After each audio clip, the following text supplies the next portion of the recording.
In my huis het ek daardie plek, 'n baie klein kamertjie, wat ek gebruik sommer om alles te bære, wanneer ek dit nie nou kan wegpak nie. Maar dit is ook 'n kamer wat my kort herinner, daar's iets wat jy moet doen, wat my kort herinner, dat ek nog goed het wat ek moet doen. Elke keer as ek by hom verbystap, is dit wanneer ek in of uit die huis beweeg. In Markus 1:35 lees ons waar Jesus hierdie ruimte gehad het, hierdie plek gehad het, waar hy heen gegaan het om te gaan bid. Maar dit was deel gewees van sy ritme, sy roetine, om soontoe te gaan en te gaan bid.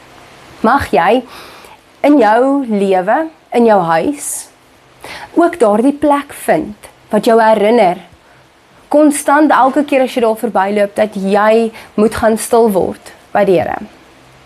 Hierdie teksgedeelte van Jesus vra ons eintlik opnuut, het jy 'n stilword plekkie?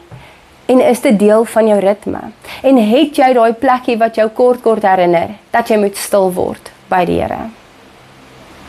Mag jy daardie plek vind? Mag jy opnuut gaan soek en gaan kyk na daardie plek?